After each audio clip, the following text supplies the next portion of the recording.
என்னுடைய அன்பான உறவுகளான உங்கள் எல்லோருக்கும் வணக்கம். சுத்தம் சுகம் தரும் என்று சொல்லவும், நம்மை சுற்றியுள்ள பகுதிகளில் அந்த வாசகத்தை எழுதவும் நம்மில் பல பேர் இருக்கோம். ஆனால் அதை கட்டிக்காக்கத்தான் நம்ம மக்கள் மிகவும் அரிதாக இருக்கிறார்கள். கடந்த மாதம் ஆகஸ்ட் 24/8/2025 பாண்டிச்சேரியில் இருந்து நானும், திண்டுக்கல் மாவட்டம் செந்துறையில் இருந்து முருகன் என்ற அண்ணனும், சிவகங்கை மாவட்டத்தில் உள்ள பிரான்மலைக்கு ஒரு பயணம் போனோம். அந்த பயணத்துல பிரான்மலையில் உள்ள கோவில் நிர்வாகி கேசவன் ஐயா அவர்களை நேரில் பார்த்து எங்களுடைய சில வேண்டுகோள்களை அவர்களிடம் சொல்லி அதற்குரிய அனுமதியை நாங்க 2 பேரும் வாங்கி அந்த மலையில் உள்ள கோயிலை சுற்றி பார்க்கும் போது ஒரு நெகிழ்ச்சியான நிகழ்வுகளை நாங்க 2 பேரும் பார்த்தோம். நல்ல கடுமையான வெயில்ல உழைத்து களைத்து போய் கோயில்ல இருக்கிற கொஞ்சம் நிழல்ல கொஞ்சம் மக்கள் இளைப்பாரி கொண்டு இருந்தாங்க. அவர்களை நாங்கள் உற்று பார்த்து நெருங்கி பேசினோம். ஏதாவது உதவிகள் வேணுமான்னு கேட்டோம். அதுக்கு அவங்க எல்லோரும் கோவில்ல செய்யற உழவார பணியை உண்மையா செய்வோம், உதவிகள் யாரிடமும் பெறமாட்டோம்னு சொன்னாங்க. அந்த நேரத்துல அந்த வெள்ளந்தியான மனிதர்கள் அனைவருக்கும் எங்களுடைய மனமார்ந்த வாழ்த்துக்களையும் நன்றிகளையும் சொல்லிட்டு அந்த மக்கள் எல்லோரையும் நினைச்சுக்கிட்டே நானும் முருகன் அண்ணனும் வீட்டுக்கு கிளம்பி வரும்போது,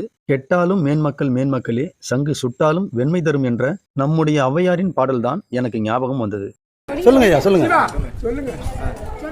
நாங்க தென்காசி மாவட்டம் சங்கரன் வட்டம் மாசம் ஒரு கோயிலுக்கு சிவன் கோயிலுக்கு உலகார பணிக்கு வந்து சிறப்பாக முடிச்சுட்டு சரிங்க. சொல்லுங்க, நீங்க என்ன சொல்லுங்க.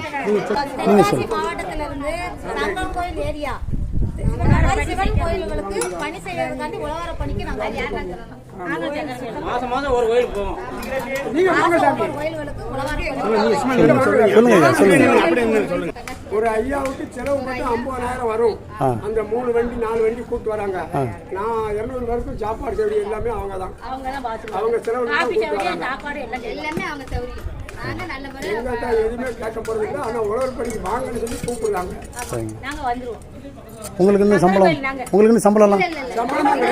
இயற்கை இறைப்பணி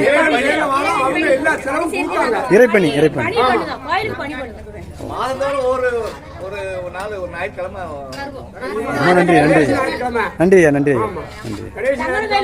இதை தொண்டு 258வது உழவர் பணி இன்னைக்கு. இந்த சிவகங்கை பயணம் எதற்காக போனோம், யார் சொல்லி போனோம் என்று அடுத்த பதிவுல சிவகங்கை மாவட்டத்தோட சிறப்புகளோட சந்திக்கலாம். தேங்க்யூ.